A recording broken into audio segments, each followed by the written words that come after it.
بسم اللہ الرحمن الرحیم۔ السلام علیکم۔ ہم اقرار کرتے ہیں کہ تمام تعریفوں کا مالک اللہ رب العزت ہے، جو تمام جہانوں کا خالق، مالک و رازق ہے، اور کروڑوں درود و سلام وجہ تخلیق کائنات جان رحمت حضرت محمد مصطفیٰ صلی اللہ علیہ وآلہ وسلم پر۔ اللہ پاک آپ سب کو ہمیشہ اپنے کرم کے سائے میں رکھے۔ پیارے دوستو، آج کی ویڈیو میں ہم تذکرہ کریں گے کہ 4 زندہ نبی کون ہیں جن کو موت نہیں آئی۔ آیا وہ زمین پہ موجود ہیں یا آسمان پہ زندہ اٹھا لیے گئے، اور انہیں کن قوموں کی طرف مبعوث کیا گیا؟ اور دوستو، ان انبیاء کی زندگیوں کا احوال بھی آپ دوستوں کو بتایا جائے گا، لہٰذا ویڈیو کو سکپ مت کیجیے گا اور آخر تک ساتھ رہیے گا۔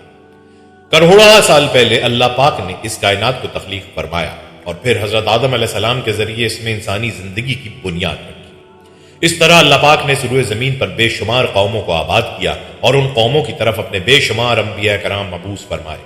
ہر ایک قوم کی طرف انبیاء کرام ان کی ہدایات کے لیے تشریف لاتے رہے، یہاں تک کہ زمین پر کم و بیش 1,24,000 انبیاء کرام جلوہ افروز ہوئے۔ پھر اللہ تعالیٰ نے اپنے پیارے حبیب حضرت محمد صلی اللہ علیہ وآلہ وسلم پر نبوت کا دروازہ بند کر دیا۔ اب قیامت تک کوئی بھی نبی اس دنیا میں تشریف نہیں لائے گا، اس لیے آپ صلی اللہ علیہ وآلہ وسلم خاتم النبیین کہلائے۔ اس طرح بے شمار انبیاء کرام اپنے اپنے وقت میں اپنی قوموں کی طرف آئے اور دنیا سے واپس چلے گئے، لیکن 4 انبیاء کرام ایسے ہیں جو آج بھی زندہ ہیں اور لوگوں کی مدد کر رہے ہیں اور ان کو راہ ہدایت کی طرف بلاتے ہیں۔ یہ 4 انبیاء کرام کون کون سے ہیں اور انہیں اللہ تعالیٰ نے کس وجہ سے زندہ رکھا ہے اور ان کے زندہ رہنے کی کون سی وجوہات ہیں؟ پیارے دوستو، حدیث کرام اور مختلف روایات کی روشنی میں 4 ایسے انبیاء کا ذکر ملتا ہے جن کو آج بھی اللہ تعالیٰ نے زندہ رکھا ہوا ہے، اور یہ نبی کب تک زندہ رہیں گے؟ پہلے نبی جن کے زندہ ہونے کا ذکر قرآن سے بھی ملتا ہے وہ حضرت عیسیٰ علیہ السلام ہے۔ سیدنا عیسیٰ ابن مریم رب العزت کے وہ جلیل القدر نبی اور رسول ہیں جو حضور نبی اکرم صلی اللہ علیہ وآلہ وسلم کی بعثت مبارکہ سے 650 سال قبل قوم بنی اسرائیل کی طرف مبعوث کیے گئے۔ جب یہودیوں نے انہیں صلیب پر لٹکانے اور قتل کرنے کا درپردہ منصوبہ بنایا تو اللہ عزوجل نے ان کے منصوبے اور سازش کو اس طرح ناکام بنا دیا کہ اپنی قدرت کاملہ سے انہیں زندہ آسمان پر اٹھا لیا۔ اللہ تعالیٰ نے حضرت عیسیٰ علیہ السلام کے سخت دشمن اور آپ کے منصوبہ قتل میں شامل ایک یہودی کی صورت کو بدل کر حضرت عیسیٰ علیہ السلام کی صورت جیسا کر دیا۔ آپ کے دشمن یہودیوں نے آپ علیہ السلام کے شبے میں اسے پکڑا اور سولی پر چڑھا دیا۔ اس طرح حضرت عیسیٰ علیہ السلام نہ صرف یہ کہ مصلوب ہونے سے بچ گئے بلکہ بطور معجزہ زندہ آسمان پر اٹھا لیے گئے۔ احادیث میں موجود حضور نبی اکرم صلی اللہ علیہ وآلہ وسلم کی پیشن گوئیوں کے مطابق قرب قیامت حضرت عیسیٰ علیہ السلام دوبارہ اس حال میں زندہ زمین پر تشریف لائیں گے کہ آپ نے اپنے دونوں ہاتھ 2 فرشتوں کے بازوؤں پر رکھے ہوں گے۔ نماز فجر کے وقت دمشق کی مشرقی جانب جامع مسجد میں آپ کا نزول ہوگا۔ دجال کا قتل آپ کے ہاتھوں ہوگا، آپ کی شادی اور اولاد ہوگی۔ بالآخر کل نفس ذائقۃ الموت کے تحت آپ کا طبعی وصال ہوگا، اور تاجدار کائنات حضور نبی اکرم صلی اللہ علیہ وآلہ وسلم کے پہلو میں گنبد خضرا کے اندر آپ کو دفن کیا جائے گا۔ امت مسلمہ کا اجماعی اور متفق علیہ عقیدہ قرآن اور حدیث کے مطابق یہ ہے کہ حضرت عیسیٰ علیہ السلام کی طبعی وفات نہیں ہوئی اور وہ آسمان سے زندہ زمین پر اتریں گے۔ سورہ آل عمران میں اللہ پاک فرماتا ہے کہ پھر جب عیسیٰ علیہ السلام نے ان کا کفر محسوس کیا تو اس نے کہا، اللہ کی طرف کون لوگ میرے مددگار ہیں؟ تو اس کے مخلص ساتھیوں نے عرض کیا، ہم اللہ کے دین کے مددگار ہیں، ہم اللہ پر ایمان لائے، اے ہمارے رب ہم اس کتاب پر ایمان لائے اور آپ گواہ رہیں کہ ہم یقیناً مسلمان ہیں جو تو نے نازل فرمائی، اور ہم نے اس رسول کی اتباع کی۔ سو کافروں نے خفیہ سازش کی اور اللہ نے مخفی تدبیر فرمائی، اور اللہ سب سے بہتر مخفی تدبیر فرمانے والا ہے۔ اس آیت کی تفسیر میں امام فخر الدین رازی رحمۃ اللہ علیہ بیان کرتے ہیں، پس یہود کا حضرت عیسیٰ علیہ السلام سے مکر یہ تھا کہ انہوں نے ان کو دھوکے سے قتل کرنے کا ارادہ کیا، اور اللہ تعالیٰ نے ان کے اس مکر کی جو تدبیر فرمائی اس کی کئی صورتیں ہیں۔ ایک اللہ تعالیٰ نے حضرت عیسیٰ علیہ السلام کو آسمان پر اٹھا لیا، اور یہ اس طرح ہوا کہ یہود کے ایک بادشاہ نے حضرت عیسیٰ علیہ السلام کے قتل کا ارادہ کیا، جبکہ حضرت جبرائیل علیہ السلام حضرت عیسیٰ علیہ السلام سے ایک لمحہ بھی جدا نہیں ہوتے تھے۔ اللہ تعالیٰ نے اس فرمان اور ہم نے پاکیزہ روح کے ذریعے اس کی مدد فرمائی کا یہی مطلب ہے۔ پس جب یہود نے حضرت عیسیٰ علیہ السلام کو قتل کرنے کا ارادہ کیا تو حضرت جبرائیل علیہ السلام نے ان کو ایک مکان میں داخل ہونے کا کہا۔ اس مکان میں ایک روشن دان تھا۔ جب وہ اس مکان میں داخل ہوئے تو حضرت جبرائیل علیہ السلام نے حضرت عیسیٰ علیہ السلام کو اس روشن دان سے نکال لیا اور آپ کی شبیہ ایک اور شخص پر ڈال دی۔ بس یہود نے اسے پکڑا اور اسے عیسیٰ سمجھ کر صلیب پر لٹکا دیا۔ بس اس پر وہاں موجود لوگوں کے 3 گروہ بن گئے۔ ایک نے کہا ہمارے درمیان معاذ اللہ خدا تھا، دوسرے نے کہا معاذ اللہ وہ خدا کا بیٹا تھا، تیسرے نے کہا وہ اللہ کے بندے اور رسول تھے۔ بس پہلے دونوں گروہ باطلہ تیسرے مومن گروہ پر غالب آ گئے، حتیٰ کہ اللہ تعالیٰ نے حضور نبی اکرم صلی اللہ علیہ وآلہ وسلم کو محبوس فرمایا۔ المختصر، یہود کے ساتھ اللہ کے مکر کا معنی یہ ہے کہ اللہ تعالیٰ نے حضرت عیسیٰ علیہ السلام کو آسمان پر اٹھا لیا اور یہود کو حضرت مسیح علیہ السلام کے ساتھ دھوکہ دہی سے باز رکھا۔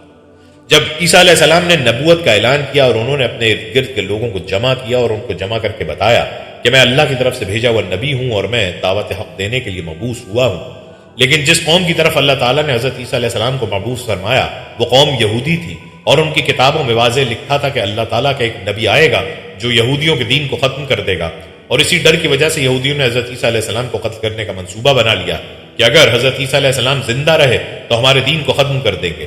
چنانچہ حضرت عیسیٰ علیہ السلام اللہ تعالیٰ کے حکم کے مطابق ان یہودیوں کو دین حق کی طرف بلاتے رہے اور دین حق دیتے رہے، لیکن وہ بدبخت قوم آپ پر ایمان نہ لائی اور آپ کو جھٹلاتی رہی اور آپ پر تانا کشی کرتی رہی۔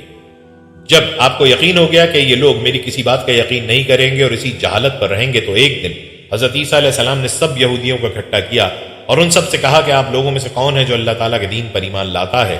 تو ان میں سے تقریباً 12 یا 19 لوگ ایسے تھے جنہوں نے اس بات کا اقرار کیا کہ ہم اللہ تعالیٰ کی وحدانیت پر ایمان لاتے ہیں اور ہم آپ کا دل قبول کرتے ہیں، آپ ہی ہماری بخشش کا ذریعہ بنیں گے۔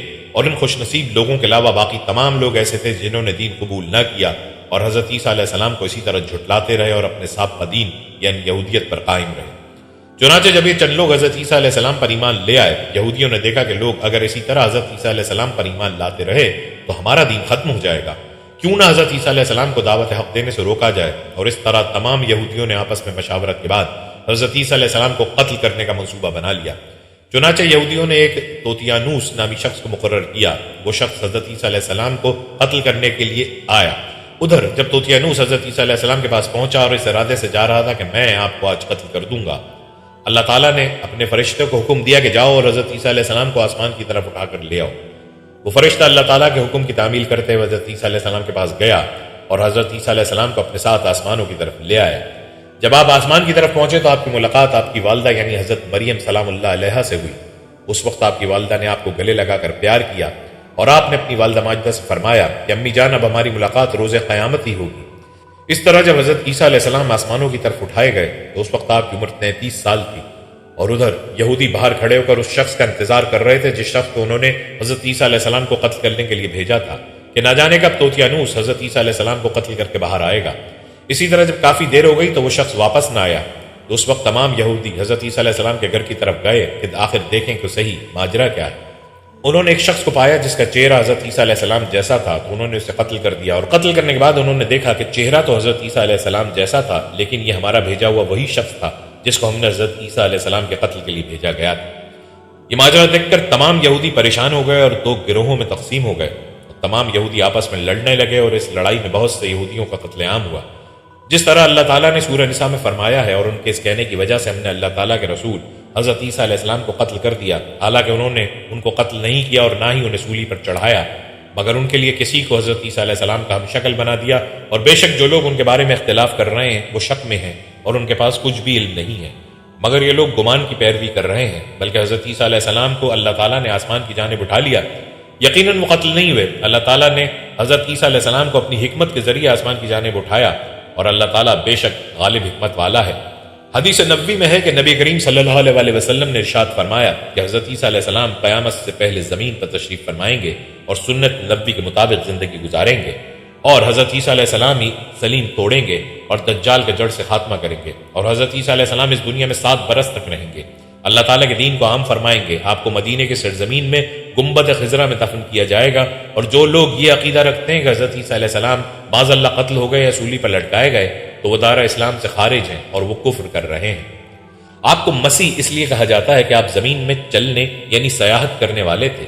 مسیح کہلانے کی ایک اور وجہ یہ بھی ہے کہ وہ مسیح یعنی ہاتھ پھیر کر کسی چیز کا برا اثر دور کر دیا کرتے تھے۔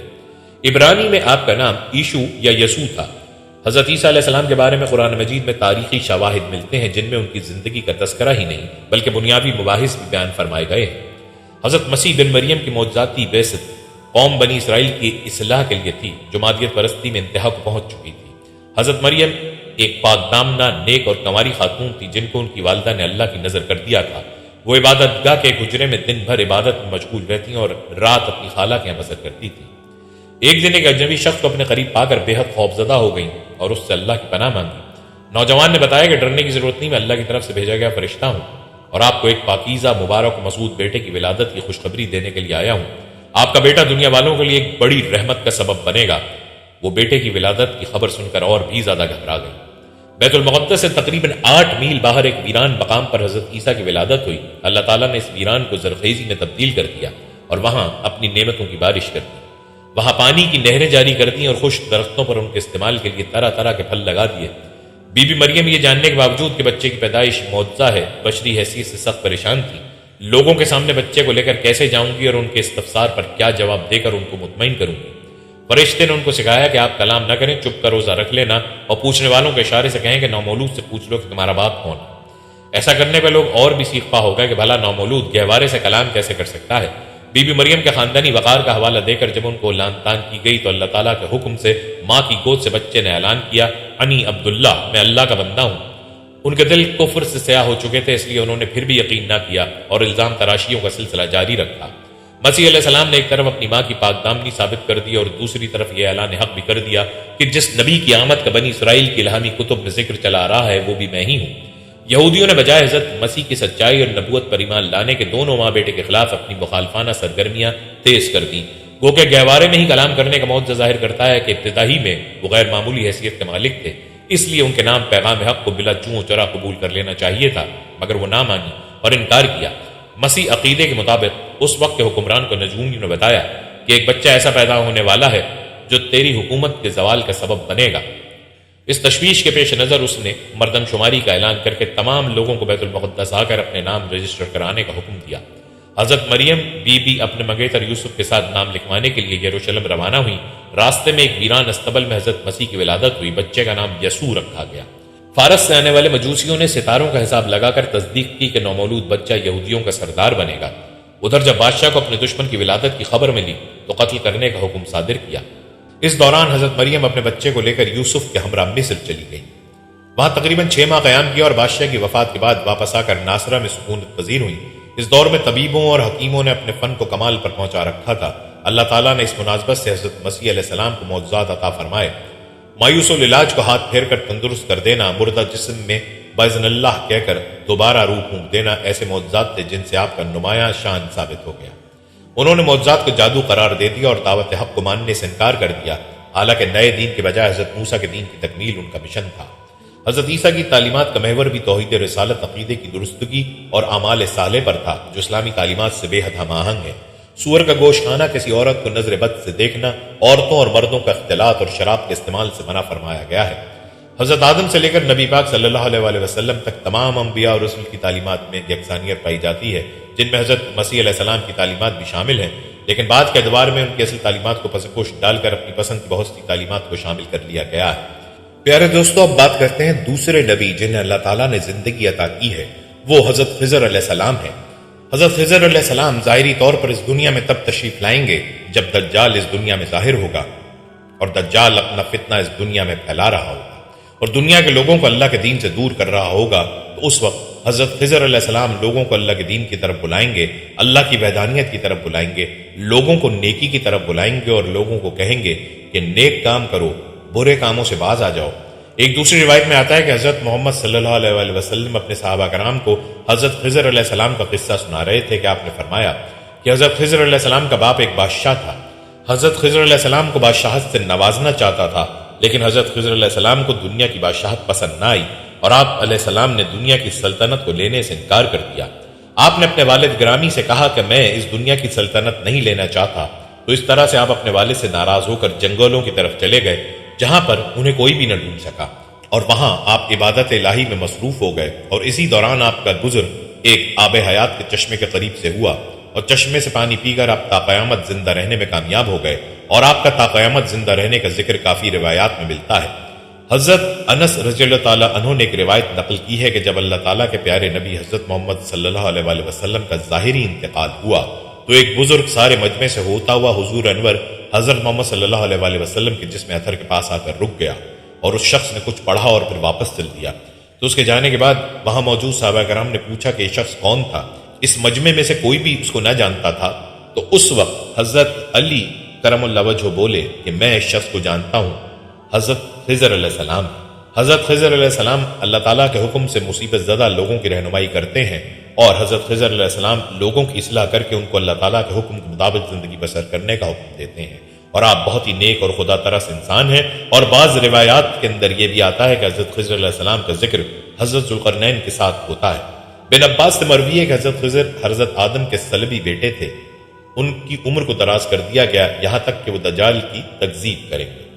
حضرت خضر علیہ السلام کی کنیت ابو العباس اور نام بلیہ ہے، اور ان کے والد کا نام ملکان ہے۔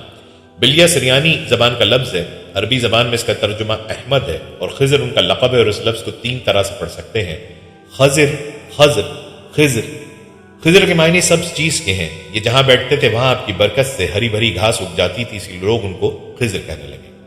یہ بہت ہی اعلیٰ خاندان سے ہیں، ان کے آبا و اجداد بادشاہ تھے۔ بعض عارفین نے فرمایا ہے کہ جو مسلمان ان کا اور ان کے والد کا نام اور ان کی کنیت یاد رکھے گا انشاءاللہ تعالی اس کا خاتمہ ایمان پر ہوگا۔ حضرت خضر علیہ السلام حضور خاتم النبیین صلی اللہ علیہ وسلم کی زیارت سے مشرف ہوئے ہیں، اس لیے یہ صحابی بھی ہیں۔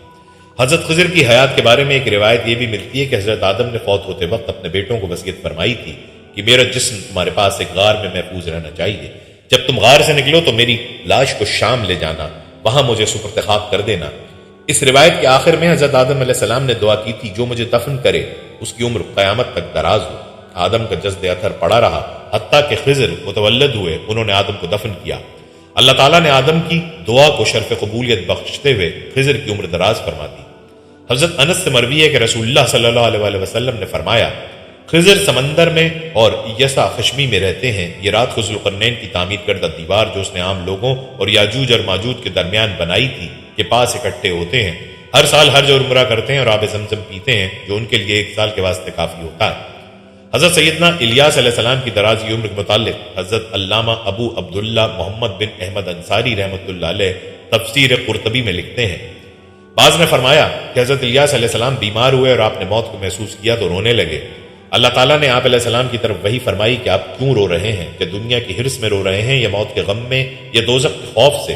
آپ علیہ السلام نے عرض کیا کہ تیری عزت و جلال کی قسم میرے رونے کا سبب ان میں سے کوئی نہیں، بلکہ میں تو اس غم میں رو رہا ہوں کہ میرے بعد تیری حمد کرنے والے حمد کریں گے لیکن میں نہیں کر سکوں گا، تیرا ذکر کرنے والے میرے بعد تیرا ذکر کریں گے لیکن میں نہیں کر سکوں گا، روزہ رکھنے والے میرے بعد بھی روزے رکھیں گے لیکن میں نہیں رکھ سکوں گا، نماز پڑھنے والے میرے بعد بھی نماز پڑھیں گے لیکن میں نہیں پڑھ سکوں گا۔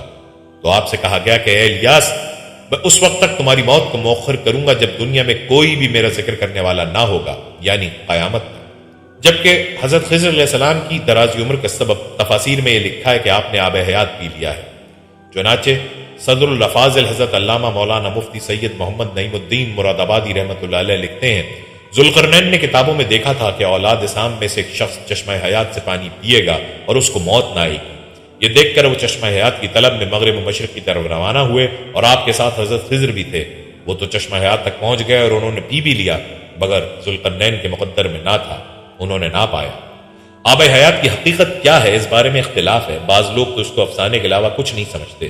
اس اختلاف کی بنیادی وجہ ہے کہ آب حیات کا تذکرہ نہ تو کلام اللہ کی کسی آیت میں ہے اور نہ ہی کلام رسول اللہ صلی اللہ علیہ وسلم کی کسی روایت میں ہے۔ کچھ مفسرین نے سورہ کہف کی ان آیات کی تفسیر کرتے ہوئے آب حیات کے بارے میں بات کی ہے جن میں حضرت ذوالقرنین کے سفر کا تذکرہ ہو۔ کہا جاتا ہے کہ حضرت ذوالقرنین نے پرانی کتابوں میں پڑھا تھا کہ سام بن نوح علیہ السلام کی اولاد میں سے ایک شخص چشمہ حیات سے پانی پی لے گا تو اس کو موت نہ آئے گی، اس لیے حضرت ذوالقرنین نے مغرب کا سفر کیا۔ آپ کے ساتھ حضرت خضر علیہ السلام بھی تھے، وہ آب حیات کے چشمے پر پہنچ گئے اور اس کا پانی بھی پی لیا، مگر حضرت ذوالقرنین کے مقدر میں نہیں تھا، وہ محروم رہ گئے۔ اس سفر میں آپ جانب مغرب روانہ ہوئے تو جہاں تک آبادی کا نام و نشان ہے وہ سب منزلیں طے کر کے آپ ایک ایسے مقام پر پہنچے کہ انہیں سورج غروب کے وقت ایسا نظر آیا کہ وہ ایک سیاہ چشمے میں ڈوب رہا ہے، جیسا کہ سمندری سفر کرنے والوں کو آفتاب سمندر کے کالے پانی میں ڈوبتا نظر آتا ہے۔ وہاں ان کو ایک ایسی قوم ملی جو جانوروں کی کھال پہنے ہوئی تھی، اس کے سوا کوئی دوسرا لباس ان کے بدن پر نہیں تھا، اور دریائی مردہ جانوروں کے سوا ان کی غذا کا کوئی دوسرا سامان نہیں تھا۔ یہ قوم ناسک کہلاتی تھی۔ حضرت ذوالقرنین نے دیکھا کہ ان کے لشکر بے شمار ہیں اور یہ لوگ بہت ہی طاقتور اور جنگجو ہیں، تو حضرت ذوالقرنین نے ان لوگوں کے گرد اپنی فوج کا گھیرا ڈال کر ان لوگوں کو بے بس کر دیا۔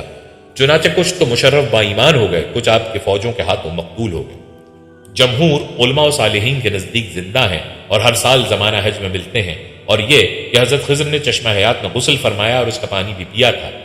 آب حیات چشمہ حیات کے بارے میں یہی معلومات کتب میں درج ہیں، اصل حقیقت تو اللہ ہی بہتر جانتا ہے۔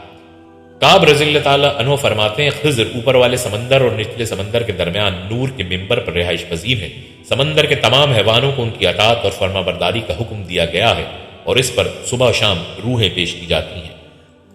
حضرت علی کی طرف منسوب روایت ہے کہ رسول اللہ صلی اللہ علیہ وآلہ وسلم نے فرمایا جبرائیل، میکائیل، اسرافیل اور خضر ہر سال عرفہ کے دن جمع ہوتے ہیں۔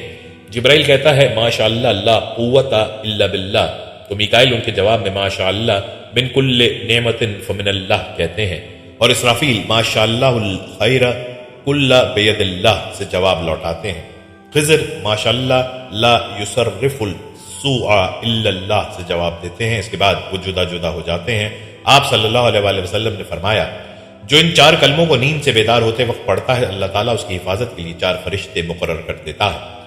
حضرت عبداللہ بن عباس رضی اللہ تعالیٰ عنہ سے مرفوعاً مروی ہے کہ حضرت خضر اور حضرت الیاس ہر سال ملاقات کرتے ہیں اور اس سے کلمہ بسم اللہ ماشاء اللہ لا حول ولا قوت الا باللہ پر جدا ہو جاتے ہیں۔ ابن عباس فرماتے ہیں جو ہر روز صبح شام اس کلمے کو 3 بار پڑھتا ہے وہ ڈوبنے، جل جانے اور چوری چکاری سے محفوظ ہو جاتا ہے۔ راوی کا خیال ہے کہ وہ شیطان، سانپ اور بچھو سے بھی محفوظ ہو جاتا ہے۔ خضر علیہ السلام ایک ایسی شخصیت ہے جس کا بیان قرآن مجید میں خدا کے نیک بندے کے طور پر کیا گیا جنہیں بڑی حکمت یا عرفان والا علم عطا کیا گیا ہے۔ مختلف اسلامی اور غیر اسلامی روایات میں خضر کو ایک ولی، غلام یا فرشتے کے طور پر بیان کیا گیا ہے۔ بحیثیت فرشتہ وہ نمایاں طور پر اسلامی بزرگ ابن عربی کے سرپرست کی حیثیت رکھتے ہیں۔ یہ سب فرضی قصے ہیں جو جہالت کی وجہ سے عوام میں مشہور ہو گئے ہیں۔ امام قرطبی رحمۃ اللہ علیہ فرماتے ہیں کہ جمہور کے نزدیک وہ نبی ہیں، اگرچہ قرآن مجید میں ان کا نام نہیں لیا گیا ہے لیکن ان کا ذکر اسلامی اسکالرز نے خدا کے ایک نیک بندے کی حیثیت سے کیا ہے جنہیں علم دیا گیا ہے۔ اس نیک بندے کے علم کو موسیٰ علیہ السلام پر ان کے ساتھ کیے گئے ایک سفر میں موسیٰ علیہ السلام پر ظاہر کیا جاتا ہے۔ اس سفر میں انہوں نے کشتی میں سوراخ کرنے، ایک نوجوان کا قتل اور کنجوسوں کی بستی میں بلا معاوضہ دیوار کی مرمت کرنے جیسے کاموں کے پس پردہ اپنے علم جو کہ انہیں اللہ تعالیٰ کی جانب سے خاص طور پر عطا کیا گیا ہے کی بدولت کہانی کے آخر میں موسیٰ علیہ السلام پر وضاحت کی، کیونکہ موسیٰ علیہ السلام نے آپ کے ہر عمل کو غیر منصفانہ اور نامناسب سمجھا تھا۔ مسلم اسکالرز کے مطابق حضرت خضر ابھی بھی زندہ ہیں۔ دوستو، حضرت خضر علیہ السلام کا حضرت موسیٰ سے ملاقات کا واقعہ جو بہت مشہور ہے کہ حضرت موسیٰ علیہ السلام بنی اسرائیل کو خطاب کرنے کے لیے کھڑے ہوئے تو ان سے سوال کیا گیا کہ لوگوں میں سب سے زیادہ علم کس کے پاس ہے؟ حضرت موسیٰ علیہ السلام نے فرمایا میرے پاس۔ تو اللہ تعالیٰ نے ان پر عتاب کیا کہ علم کو اللہ کی طرف منسوب کیوں نہیں کیا؟ چنانچہ اللہ تعالیٰ نے وہی بھیجی کہ بحرین جہاں 2 دریا ملتے ہیں وہاں میرے بندوں میں سے ایک بندہ ایسا ہے جس کے پاس آپ سے زیادہ علم ہے۔ موسیٰ علیہ السلام نے عرض کیا اے رب میں کس طرح اس کے پاس پہنچوں گا؟ اللہ تعالیٰ نے فرمایا زنبیل میں ایک مچھلی رکھ کر چل دو، جہاں وہ کھو جائے گی وہیں وہ شخص آپ کو ملے گا۔ پھر موسیٰ علیہ السلام نے اپنے ساتھ اپنے خادم یوشع بن نون کو لیا اور زنبیل میں مچھلی رکھ کر چل دیے، یہاں تک کہ ایک ٹیلے کے پاس پہنچے تو موسیٰ علیہ السلام اور ان کے خادم دونوں لیٹ گئے اور سو گئے۔ مچھلی زنبیل میں کودنے لگی یہاں تک کہ نکل کر دریا میں گر گئی۔ اللہ تعالیٰ نے پانی کا بہاؤ وہیں روک دیا اور وہاں طاق سا بن گیا اور اس کا راستہ ویسا ہی بنا رہا، جبکہ موسیٰ علیہ السلام کے ساتھی بھول گئے کہ انہیں مچھلی کے متعلق بتائیں۔ صبح ہوئی تو موسیٰ علیہ السلام نے اپنے ساتھی سے کھانا طلب کیا اور فرمایا کہ اس سفر میں ہمیں بہت تھکن ہوئی ہے۔ راوی کہتے ہیں کہ موسیٰ علیہ السلام اسی وقت تھکے جب اس جگہ سے تجاوز کیا جس کے متعلق حکم دیا گیا تھا کہ ان کے ساتھی نے کہا دیکھیے جب ہم ٹیلے پہ ٹھہرے تو میں مچھلی بھول گیا تھا اور یقیناً یہ شیطان ہی کا کام ہے کہ مجھے بھلا دیا کہ میں آپ سے اس کا تذکرہ کروں کہ اس نے عجیب طریقے سے دریا کا راستہ اختیار کیا۔ موسیٰ علیہ السلام فرمانے لگے وہی جگہ ہم تلاش کر رہے تھے، چنانچہ وہ دونوں اپنے قدموں کے نشانوں پر واپس لوٹے۔ وہ دونوں اپنے قدموں کے نشانات پر چلتے چلتے چٹان کے پاس پہنچے تو ایک آدمی کو دیکھا کہ وہ چادر سے اپنے آپ کو ڈھانکے ہوئے ہے۔ حضرت موسیٰ علیہ السلام نے سلام کیا، انہوں نے فرمایا اس زمین میں سلام کہاں؟ موسیٰ علیہ السلام نے فرمایا میں زمین میں موسیٰ ہوں۔ انہوں نے پوچھا بنی اسرائیل کا موسیٰ؟ آپ علیہ السلام نے فرمایا ہاں۔ حضرت خضر نے فرمایا اے موسیٰ تمہارے پاس اللہ کا دیا ہوا ایک علم ہے جسے میں نہیں جانتا اور میرے پاس اللہ کا عطا کردہ ایک علم ہے جسے آپ نہیں جانتے۔ حضرت موسیٰ علیہ السلام نے فرمایا کہ کیا میں شرط پر آپ کے پیچھے چلوں؟ کیا آپ میری رہنمائی فرماتے ہوئے مجھے وہ بات سکھائیں جو اللہ تعالیٰ نے آپ کو سکھائی؟ حضرت خضر نے فرمایا آپ صبر نہیں کر سکیں گے اور اس چیز پر کیسے صبر کر سکیں گے جس کا آپ کی عقل نے احاطہ نہیں کیا۔ حضرت موسیٰ علیہ السلام نے فرمایا عنقریب آپ مجھے صبر کرنے والا پائیں گے اور میں آپ کی حکم دولی نہیں کروں گا۔ حضرت خضر نے فرمایا اگر میری پیروی کرنا ہی چاہتے ہو تو جب تک کوئی بات میں خود نہ بیان کروں آپ مجھ سے نہیں پوچھیں گے۔ حضرت موسیٰ علیہ السلام نے فرمایا ٹھیک ہے۔ پھر حضرت موسیٰ علیہ السلام اور حضرت خضر دونوں ساحل پر چل رہے تھے کہ ایک کشتی ان کے پاس سے گزری۔ انہوں نے کہا ہمیں بھی سوار کر لو۔ انہوں نے حضرت خضر علیہ السلام کو پہچان لیا اور بغیر کرائے کے دونوں کو بٹھا لیا۔ حضرت خضر علیہ السلام نے اس کشتی کا تختہ اکھاڑ دیا۔ حضرت موسیٰ بول پڑے کہ آپ نے کشتی کو توڑ دیا تاکہ اس کشتی والے غرق ہو جائیں، آپ نے بڑا عجیب کام کیا ہے۔ حضرت خضر علیہ السلام نے فرمایا اے موسیٰ کیا میں نے تمہیں نہیں کہا تھا کہ تم میرے ساتھ رہ کر صبر نہیں کر سکو گے؟ حضرت موسیٰ نے فرمایا جو بات میں بھول گیا ہوں آپ اس پر میرا مواخذہ نہ کریں اور مجھے تنگی میں نہ ڈالیں۔ پھر وہ کشتی پر سے اتر کر ابھی ساحل پر چل رہے تھے کہ ایک بچہ بچوں کے ساتھ کھیل رہا تھا۔ حضرت خضر علیہ السلام نے اس کا سر پکڑا اور اسے ہاتھ سے جھٹکا دے کر قتل کر دیا۔ موسیٰ علیہ السلام کہنے لگے کہ آپ نے ایک بے گناہ کو قتل کیا ہے، آپ نے بڑی بیجا حرکت کی۔ وہ کہنے لگے کہ میں نے کہا تھا کہ آپ میرے ساتھ صبر نہیں کر سکتے۔ راوی کہتے ہیں کہ یہ بات پہلی بات سے زیادہ تعجب خیز تھی۔ موسیٰ علیہ السلام کہنے لگے کہ اگر اس کے بعد بھی میں آپ سے کسی چیز کے بارے میں سوال کروں تو آپ مجھے ساتھ نہ رکھیے گا، آپ میری طرف سے عذر کو پہنچ چکے ہیں۔ پھر وہ دونوں چلے یہاں تک کہ ایک بستی کے پاس سے گزرے اور ان سے کھانے کے لیے کچھ مانگا تو انہوں نے ان کی مہمانی کرنے سے انکار کر دیا۔ اتنے میں وہاں انہیں ایک دیوار ملی جو گرنے کے قریب تھی، تو حضرت خضر علیہ السلام نے اس دیوار کو سیدھا کھڑا کر دیا۔ موسیٰ علیہ السلام کہنے لگے کہ ہم ان لوگوں کے پاس آئے تو انہوں نے ہماری ضیافت تک نہیں کی اور ہمیں کھانا کھلانے سے بھی انکار کر دیا، اگر آپ چاہتے تو اس کام کی اجرت لے سکتے تھے۔ حضرت خضر علیہ السلام نے فرمایا کہ اب یہ وقت ہماری اور آپ کی جدائی کا ہے، میں آپ کو ان چیزوں کی حقیقت بتا دیتا ہوں جن پر آپ صبر نہیں کر سکے۔ حضرت خضر علیہ السلام حضرت موسیٰ کا کپڑا پکڑ کر فرمانے لگے کہ میں اب آپ کو ان کاموں کا راز بتاتا ہوں کہ جن پر تم صبر نہ کر سکے۔ کشتی تو ان مسکینوں کی تھی کہ جو سمندر میں مزدوری کرتے تھے اور ان کے آگے ایک بادشاہ تھا جو ظلماً کشتیوں کو چھین لیتا تھا، تو میں نے چاہا کہ میں اس کشتی کو عیبدار کر دوں، تو جب کشتی چھیننے والا آیا تو اس نے کشتی کو عیبدار سمجھ کر چھوڑ دیا اور وہ کشتی آگے بڑھ گئی۔ کشتی والوں نے ایک لکڑی لگا کر اسے درست کر لیا، اور وہ لڑکا جسے میں نے قتل کیا ہے فطرتاً کافر تھا، اس کے ماں باپ اس سے بڑا پیار کرتے تھے، تو جب وہ بڑا ہوا تو اپنے ماں باپ کو بھی سرکشی میں پھنسا دیتا، تو ہم نے چاہا کہ اللہ تعالیٰ ان کو اس لڑکے کے بدلے میں دوسرا لڑکا عطا فرما دے جو کہ اس سے بہتر ہو۔ اور وہ دیوار جسے میں نے درست کیا وہ 2 یتیم لڑکوں کی تھی جس کے نیچے خزانہ تھا۔ نبی اکرم صلی اللہ علیہ وآلہ وسلم نے فرمایا ہماری چاہت تھی کہ موسیٰ علیہ السلام اللہ ان پر رحمت کرے کچھ دیر اور صبر کرتے تاکہ ہمیں ان کی عجیب و غریب خبریں سننے کو ملتی۔ پھر نبی اکرم صلی اللہ علیہ وآلہ وسلم نے فرمایا کہ موسیٰ نے پہلا سوال تو بھول کر کیا تھا، پھر ایک چڑیا آئی جس نے کشتی کے کنارے پر بیٹھ کر دریا میں اپنی چونچ ڈبوئی۔ پھر حضرت خضر علیہ السلام نے موسیٰ علیہ السلام سے فرمایا میرے اور آپ کے علم نے اللہ کے علم میں سے صرف اسی قدر کم کیا جتنا اس چڑیا نے دریا سے۔ یہ واقعہ قرآن پاک میں بھی بیان ہوا ہے، تاہم حضرت خضر کا نام قرآن پاک میں نہیں لیا گیا۔ پیارے دوستو، حضرت عیسیٰ علیہ السلام اور حضرت خضر علیہ السلام کے بعد تیسرے زندہ نبی جن کا ذکر قرآن مجید میں 2 جگہ پر موجود ہے وہ حضرت الیاس علیہ السلام ہے۔ جس طرح کے تفاسیر میں بیان کیا گیا ہے کہ حضرت الیاس علیہ السلام کو ایک نورانی گھوڑے پر بٹھا کر آسمانوں کی طرف لے جایا گیا، اس بات کا تذکرہ حضرت انس رضی اللہ تعالیٰ عنہ ایک روایت میں کرتے ہیں اور فرماتے ہیں کہ میں اور حضرت محمد صلی اللہ علیہ وآلہ وسلم ایک پہاڑ سے گزر رہے تھے اور وہاں سے گزرتے ہوئے ایک آواز سنائی دی کہ اللہ تعالیٰ مجھے بھی حضرت محمد صلی اللہ علیہ وآلہ وسلم کا امتی بنا دے۔ یہ آواز سنتے ہی اللہ تعالیٰ کے نبی نے مجھے حکم دیا کہ اے انس اس آواز کا پتہ لگاؤ یہ کون ہے، تو حضرت انس رضی اللہ تعالیٰ عنہ بیان کرتے ہیں کہ میں جب پہاڑ کے اندر گیا تو میں نے دیکھا کہ ایک سفید پوش بزرگ اللہ تعالیٰ کی عبادت میں مشغول ہے، اور جب اس شخص نے مجھے دیکھا تو کہا اے بندے تو محمد صلی اللہ علیہ وآلہ وسلم کا صحابی ہے؟ تو حضرت انس رضی اللہ تعالیٰ عنہ نے کہا جی ہاں۔ تو اس بزرگ نے کہا کہ میرا سلام حضرت محمد صلی اللہ علیہ وآلہ وسلم کو پہنچا دو، اور حضرت محمد صلی اللہ علیہ وآلہ وسلم کی بارگاہ میں عرض کرنا کہ حضرت الیاس علیہ السلام آپ سے ملنا چاہتے ہیں۔ اور میں واپس آپ صلی اللہ علیہ وآلہ وسلم کے پاس آیا، حضور صلی اللہ علیہ وآلہ وسلم کی بارگاہ میں حضرت الیاس علیہ السلام کا پیغام پیش کیا، تو آپ صلی اللہ علیہ وآلہ وسلم نے مجھے اپنے ساتھ لیا اور حضرت الیاس علیہ السلام سے ملنے کے لیے چل پڑے۔ جب آپ حضرت الیاس علیہ السلام کے پاس پہنچے تو میں ان سے کچھ دور کھڑا ہو گیا، تو آپ صلی اللہ علیہ وآلہ وسلم اور حضرت الیاس علیہ السلام کافی دیر تک آپس میں باتیں کرتے رہے، تو اس دوران ان پر آسمان کی طرف سے کھانا نازل ہوا۔ اس وقت حضرت محمد صلی اللہ علیہ وآلہ وسلم نے مجھے بھی اپنے پاس بلا لیا اور اس طرح ہم نے کھانا کھایا۔ کھانا ختم ہوا تو میں نے دیکھا کہ ایک سفید پرندہ آسمان سے نیچے کی طرف آ رہا ہے، اور وہ پرندہ حضرت الیاس علیہ السلام کے پاس آ گیا۔ حضرت الیاس علیہ السلام اس پرندے پر سوار ہوئے اور آسمان کی جانب چلے گئے۔ بعض علماء کرام نے لکھا ہے کہ حضرت الیاس علیہ السلام اور حضرت خضر علیہ السلام ہر رمضان میں بیت المقدس میں تشریف لاتے ہیں اور وہاں پر روزے رکھتے ہیں، اور حج کے موقع پر حج بھی ادا کرتے ہیں، اور یہ دونوں نبی مختلف مقامات پر مصیبت زدہ انسانوں کی مدد کرتے ہیں۔ قرآن عزیز نے ان کا نام الیاس بتایا ہے، اور انجیل یوحنا میں ان کو ایلیاہ نبی کہا گیا ہے۔ بعض آثار میں ہے کہ الیاس اور ادریس ایک نبی کے 2 نام ہیں، مگر یہ صحیح نہیں ہے۔ اول تو ان آثار کے متعلق محدثین کو کلام ہے اور وہ ان کو ناقابل حجت قرار دیتے ہیں۔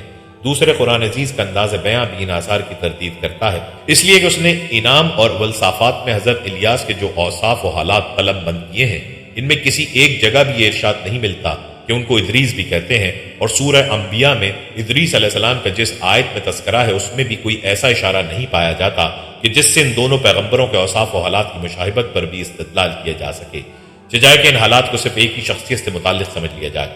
الہٰوازی مورخین نے حضرت ادریس علیہ السلام کا جو نسب نامہ بیان کیا ہے وہ اس نسب نامے سے قطعاً جدا ہے جو حضرت الیاس علیہ السلام سے متعلق ہے، اور اس لحاظ سے دونوں کے درمیان صدیوں کا فاصلہ ہو جاتا ہے۔ بس اگر یہ دونوں نام ایک ہی پیغمبر کے ہوتے تو قرآن عزیز ضرور اس جانب اشارہ کرتا اور مورخین ضرور ہر دو نسب ناموں کی وحدت کسی دلیل سے بیان کر سکتے۔ اس لیے صحیح یہ ہے کہ حضرت ادریس حضرت نوح اور حضرت ابراہیم علیہ السلام کے درمیانی دور کے پیغمبر ہیں، اور حضرت الیاس علیہ السلام اسرائیلی نبی ہیں اور حضرت موسیٰ علیہ السلام کے بعد مبعوث ہوئے ہیں۔ چنانچہ طبری کہتے ہیں کہ یہ حضرت الیسع علیہ السلام کے چچا زاد بھائی تھے، اور یہ کہ ان کی بعثت حزقیل علیہ السلام نبی کے بعد ہوئی ہے۔ بیشتر مورخین کا اس پر اتفاق ہے کہ حضرت الیاس علیہ السلام حضرت ہارون علیہ السلام کی نسل سے ہیں، اور ان کا نسب نامہ یہ ہے: الیاس بن یاسین بن فخاس بن یازر بن ہارون، الیاس بن آزر بن یازر بن ہارون۔ قرآن عزیز میں حضرت الیاس علیہ السلام کا ذکر دو جگہ آیا ہے، سورہ انعام میں اور سورہ صافات میں۔ سورہ انعام میں تو ان کو صرف انبیاء علیہ السلام کی فہرست میں شمار کیا گیا ہے، اور سورہ صافات میں بعثت اور قوم کی ہدایت سے متعلق حالات کو مختصر طور پر بیان کیا گیا ہے۔ سورہ انعام کی آیت نمبر 85 میں زکریا علیہ السلام، یحییٰ علیہ السلام اور عیسیٰ علیہ السلام کے ساتھ آپ کا نام آیا ہے، اور قرآن نے چاروں کو صالح کہا ہے۔ سورہ صافات کی آیت نمبر 123 میں آپ کو رسولوں میں شمار کیا گیا ہے۔ پھر آیت 124 سے 129 تک آپ کا مختصر قصہ ہے کہ آپ کی قوم بال نامی بت کو پوجتی تھی۔ بال سونے کا بنا ہوا تھا اور 20 گز لمبا تھا، اور اس کے 4 چہرے بنے ہوئے تھے، اور 400 خدام اس بت کی خدمت کرتے تھے جن کو ساری قوم بیٹوں کی طرح مانتی تھی، اور اس بت میں سے شیطان کی آواز آتی تھی جو لوگوں کو بت پرستی اور شرک کا حکم سنایا کرتا تھا۔ آپ نے اسے خدا واحد کی پرستش کے لیے کہا۔ اسی سورہ کی آیت نمبر 130 میں آپ کو الیاسین بھی کہا گیا ہے، مگر مترجمین و مفسرین نے آل یاسین کو الیاس ہی لکھا ہے۔ حضرت الیاس علیہ السلام کی بعثت کے متعلق مفسرین اور مورخین کا اتفاق ہے کہ وہ شام کے باشندوں کی ہدایت کے لیے بھیجے گئے تھے، اور بعلبک کا مشہور شہر ان کی رسالت و ہدایت کا مرکز تھا۔ حضرت الیاس علیہ السلام کی قوم مشہور بت بال کی پرستار اور توحید سے بیزار شرک میں مبتلا تھی۔ خدا کے برگزیدہ پیغمبر نے ان کو سمجھایا اور راہ ہدایت دکھائی۔ صنم پرستی اور کواکب پرستی کے خلاف واز و پند کرتے ہوئے توحید خالص کی جانب دعوت دی۔ الیاس علیہ السلام بعض کے نزدیک ہارون کی نسل سے ہیں۔ اللہ نے ان کو ملک شام کے ایک شہر بلبک کی طرف بھیجا۔ وہ لوگ بال نامی ایک بت کو پوجتے تھے۔ الیاس نے ان کو خدا کے غضب اور بت پرستی کے انجام بد سے ڈرایا۔ قوم الیاس فلسطین کے مغربی وسطی علاقے سامرا میں آباد تھی اور وہی بال کی پوجا کرتی تھی۔ بائبل کی کتاب سلاطین میں ہے کہ بادشاہ اخیب کی بیوی عزابیل نے بیل نام کے ایک بت کی پرستش شروع کی تھی۔ الیاس علیہ السلام نے انہیں بت پرستی سے روکا اور معجزے بھی دکھلائے، لیکن نافرمان قوم نے ہدایت کی بات ماننے کے بجائے الیاس علیہ السلام کو قتل کرنے کا منصوبہ بنایا۔ اللہ تعالیٰ نے ان کے منصوبے کو ناکام بنا کر خود انہی پر بلائیں مسلط فرمائیں اور الیاس علیہ السلام کو اپنے پاس بلا لیا۔ اسرائیلی روایتوں میں یہ بھی کہا گیا ہے کہ انہیں آسمان پر زندہ اٹھا لیا گیا تھا۔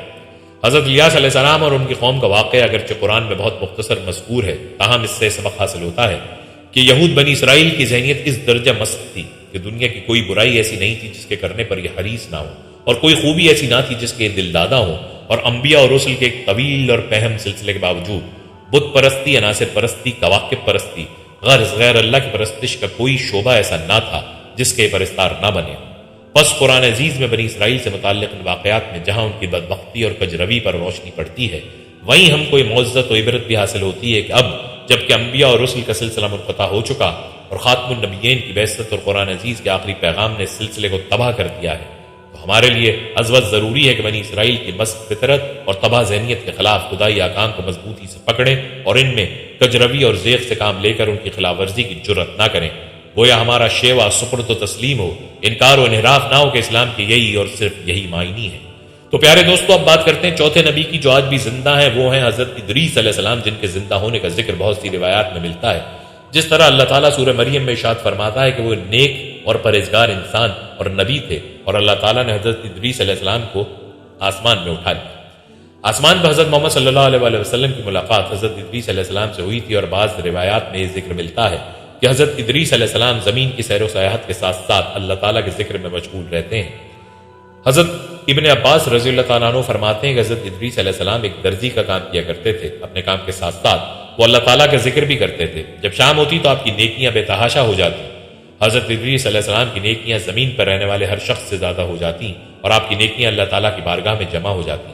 حضرت ادریس علیہ السلام کو اس طرح آسمان کی جانب زندہ اٹھا لیا گیا۔ حضرت ادریس علیہ السلام اللہ تعالیٰ کے تیسرے نبی تھے جو حضرت آدم علیہ السلام اور حضرت شیث علیہ السلام کے بعد نبوت کے جلیل القدر منصب پر فائز ہوئے۔ مورخین کے مطابق آپ کی ولادت بابل یعنی عراق یا مصر کے شہر منفیس یعنی منف میں ہوئی۔ آپ کا اصل نام اخنوخ تھا، جبکہ قرآن کریم اور احادیث مبارکہ میں آپ کو ادریس کے نام سے پکارا گیا ہے۔ روایات کے مطابق حضرت ادریس نے دنیا میں لوگوں کو سب سے پہلے لکھنے پڑھنے اور تعلیم حاصل کرنے کا درس دیا، بلکہ اپنی زندگی کا بیشتر حصہ اسی درس و تبلیغ میں صرف کیا۔ چنانچہ لوگ آپ کو ادریس یعنی درس دینے والا کہہ کر پکارنے لگے۔ آپ کا حضرت شیث کی 5ویں پشت سے تعلق تھا اور آپ کا شجر نسب یوں ہے: ادریس بن یارد بن مہلائل بن قینن بن انوش بن شیث بن آدم علیہ السلام۔ حضرت شیث کا انتقال ہوا تو کچھ عرصے بعد ان کے پیروکار بہت محدود تعداد میں رہ گئے۔ قابیل کی اولاد نے کفر و شرک، بدکاری و بے حیائی کا بازار گرم کر رکھا تھا۔ زناکاری اور شراب نوشی عام تھی۔ پاکیزہ رشتوں کی پہچان ناپید ہو چکی تھی۔ بتوں کی پوجا اور آگ کی پرستش ہو رہی تھی۔ گویا دنیا پر شیطان اور اس کے حواریوں کا راج تھا۔ حضرت آدم اور حضرت شیث کی قائم کردہ شرعی حدود اور احکامات الہی کو پامال کیا جا رہا تھا، اور یہی وہ وقت تھا کہ جب اللہ جل شانہ نے اس بگڑی قوم میں ایک نبی مبعوث کرنے کا فیصلہ کیا اور اس عظیم منصب کے لیے حضرت شیث علیہ السلام کی نسل سے حضرت ادریس علیہ السلام کا انتخاب فرمایا۔ حضرت ادریس میں وہ تمام خوبیاں بدرجہ اتم موجود تھیں جو اللہ کے نبی میں ہونی چاہیے۔ آپ حضرت آدم علیہ السلام کے دین کے پیروکار، نہایت عبادت گزار، متقی، پرہیزگار اور انتہائی سچے انسان تھے۔ نبوت کے منصب پر فائز ہوتے ہی آپ نے اپنی قوم کے بھٹکے ہوئے لوگوں میں واعظ و تبلیغ کا کام شروع کر دیا، لیکن راہ ہدایت کا درس اور نیکی کی باتیں ان لوگوں کو بہت ناگوار گزرتی، چنانچہ وہ آپ کے دشمن ہو گئے۔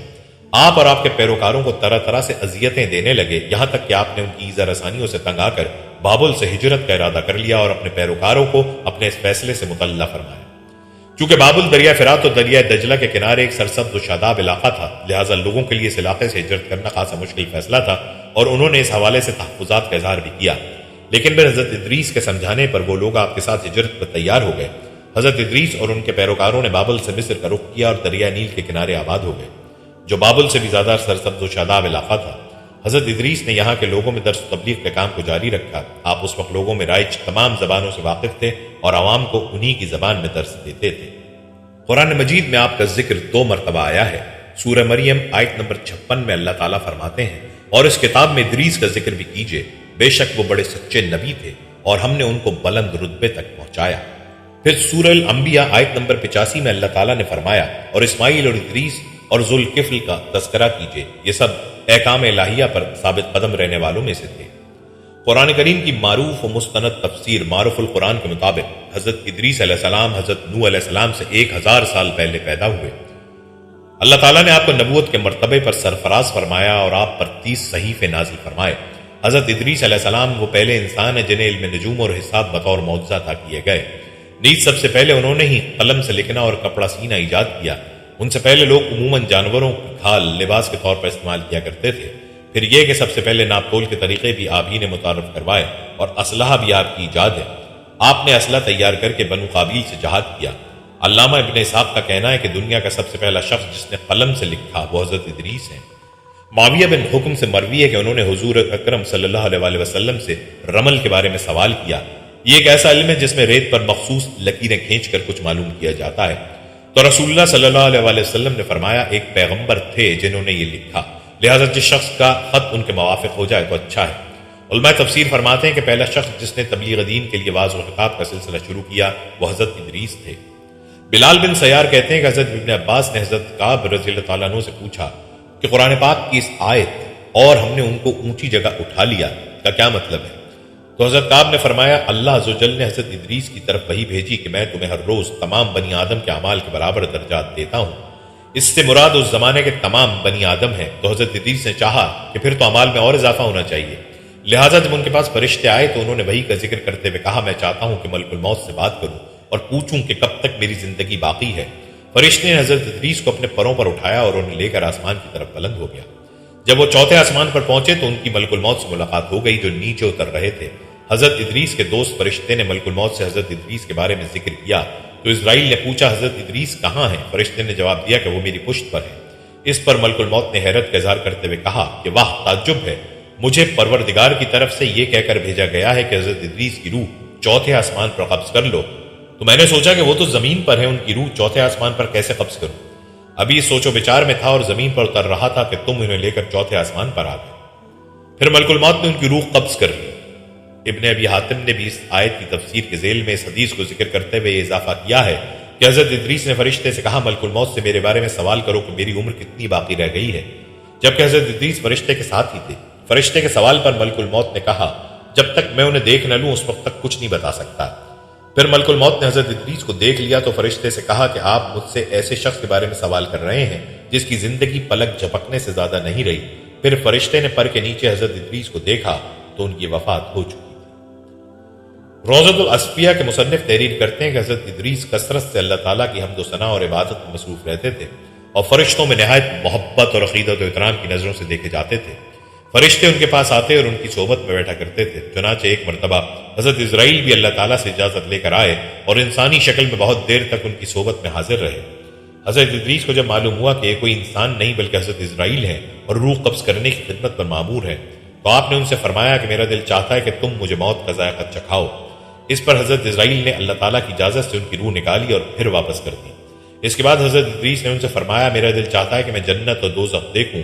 چنانچہ حضرت اسرائیل نے اللہ تعالیٰ سے اجازت لے کر انہیں دوزخ دکھائی۔ وہ دوزخ دیکھ کر جنت میں آئے اور بہت دیر تک وہاں کے مناظر دیکھتے رہے۔ آخر حضرت اسرائیل نے عرض کیا کہ اب واپس تشریف لے چلیے، مگر حضرت ادریس نے جواب میں کہا کہ جب تک جنت و دوزخ کو پیدا کرنے والا مجھے یہاں سے جانے کا حکم نہیں دے گا اس وقت تک میں یہاں سے نہیں جاؤں گا۔ چنانچہ اللہ تعالیٰ نے ایک فرشتے کو مقرر فرمایا کہ وہ ان کے درمیان فیصلہ کر دے۔ حضرت اسرائیل نے اس فرشتے کو پوری صورتحال بتائی۔ پھر حضرت ادریس نے فرمایا میں قانون خداوندی کے مطابق موت کا ذائقہ چکھ چکا ہوں اور اب جنت میں آ گیا ہوں۔ چونکہ حق تعالیٰ نے فرمایا ہے ہم تم کو اس سے نہیں نکالیں گے، لہٰذا میں یہاں سے نہیں جانا چاہتا۔ حضرت کعب احبار کی روایت ہے کہ فرشتے نے اللہ تعالیٰ کے حکم سے فیصلہ کیا کہ اچھا آپ چھٹے آسمان پر رہیے اور فرشتوں کے ساتھ عبادت کیجیے۔ چنانچہ حضرت ادریس علیہ السلام چھٹے آسمان پر فرشتوں کے ساتھ عبادت میں مشغول رہتے ہیں، واللہ عالم۔ اس سلسلے میں متفق اہلیہ حدیث یہ ہے کہ حضرت ادریس چوتھے آسمان پر ہے۔ مجاہد اور دیگر بہت سے علماء کرام کا یہی قول ہے۔ حضرت زہری نے بھی حضرت انس سے مروی معراج کی حدیث نقل کی ہے کہ جب نبی کریم صلی اللہ علیہ وآلہ وسلم معراج کی رات چوتھے آسمان پر پہنچے تو وہاں آپ صلی اللہ علیہ وآلہ وسلم کی ملاقات حضرت ادریس سے ہوئی، جنہوں نے حضور صلی اللہ علیہ وآلہ وسلم کو دیکھ کر فرمایا مرحبا صالح بھائی اور صالح نبی۔ حضرت ادریس علیہ السلام کی زندگی میں دو چیزیں بہت نمایاں ہیں، ایک واعظ و تبلیغ اور دوسری آل قابیل کے ساتھ جہاد۔ چونکہ انہیں واعظ و تبلیغ میں ملکہ حاصل تھا، چنانچہ ان کی پہلی کوشش یہی رہی کہ واعظ و نصیحت سے آل قابیل راہ راست پر آ جائیں اور دنیا برائیوں سے پاک ہو کر ایک اللہ کی عبادت کرنے لگے۔ لیکن شیطان نے ان لوگوں کو پوری طرح اپنی گرفت میں لے لیا تھا۔ جب آپ ان سے اللہ کی وحدانیت کی بات کرتے، ایک اللہ کی عبادت کی نصیحت کرتے، برائیوں کو چھوڑنے کی تلقین کرتے تو یہ باتیں ان لوگوں کو بڑی ناگوار گزرتی اور آگ بگولا ہو کر انہیں اذیتیں دیتے، تمسخر اڑاتے، پتھر مارتے۔ دراصل ایک طویل عرصے تک شیطان کے زیر اثر رہ کر یہ لوگ شرک و کفر اور برائیوں کی دلدل میں گردن تک دھنس چکے تھے۔ دنیا واضح طور پر دو گروہوں میں تقسیم ہو چکی تھی، ایک شیطان کے پیروکار اور دوسرے اللہ رب کائنات کے ماننے والے۔ حضرت ادریس علیہ السلام اس صورتحال پر بڑے دل گرفتہ اور پریشان رہا کرتے تھے۔ آپ نے لاکھ کوشش کی کہ کسی طرح تبلیغ کے ذریعے ان لوگوں کو راہ راست پر لایا جا سکے، لیکن جب کوئی صورت نظر نہ آئی تو آپ نے اللہ تعالیٰ کے حکم سے ان لوگوں کے خلاف جہاد کا فیصلہ کیا۔ انہوں نے اللہ اور اس کے پیغمبر پر ایمان لانے والے نوجوانوں کی ایک جماعت کے ساتھ آل قابیل کے ساتھ جہاد کیا، جس میں اللہ تعالیٰ نے انہیں کامیابی عطا فرمائی اور بہت سے لوگ دین حق کی جانب راغب ہو گئے۔ یاد رہے کہ 4 پیغمبر ابھی تک زندہ ہیں، 2 آسمان میں یعنی حضرت ادریس علیہ السلام، حضرت عیسیٰ علیہ السلام اور 2 زمین پر، حضرت خضر علیہ السلام، حضرت الیاس علیہ السلام۔ حضرت خضر سمندر پر اور حضرت الیاس خشکی پر منتظم ہے۔ جب قیامت قریب پائے گی تو اس وقت وفات پائیں گے اور بعض بزرگوں کی ان سے ملاقات بھی ہوئی ہے۔ اعلیٰ حضرت امام اہل سنت امام احمد رضا خان رحمۃ اللہ علیہ لکھتے ہیں سیدنا الیاس علیہ السلام نبی مرسل ہیں اور سیدنا خضر علیہ السلام بھی جمہور کے نزدیک نبی ہیں اور ان کو خاص طور سے علم غیب عطا ہوا ہے۔ یہ دونوں حضرات ان 4 انبیاء میں جن کی وفات ابھی واقع ہی نہیں ہوئی 2 آسمان پر زندہ اٹھا لیے گئے، سیدنا ادریس و سیدنا عیسیٰ علیہ السلام، اور یہ دونوں زمین پر تشریف فرما ہے۔ دریا سیدنا خضر علیہ السلام کے متعلق ہے اور خشکی سیدنا الیاس علیہ السلام کے مطابق۔ دونوں صاحبان حج کو ہر سال تشریف لاتے ہیں، بعد حج آب زمزم شریف پیتے ہیں کہ وہی سال بھر تک ان کے کھانے پینے کی کفالت کرتا ہے۔ تو یہ تھے وہ 4 انبیاء جنہیں زندہ آسمان کی طرف اٹھا لیا گیا۔ ہم یہ امید کرتے ہیں کہ آپ کو ہماری آج کی یہ ویڈیو ضرور پسند آئی ہوگی۔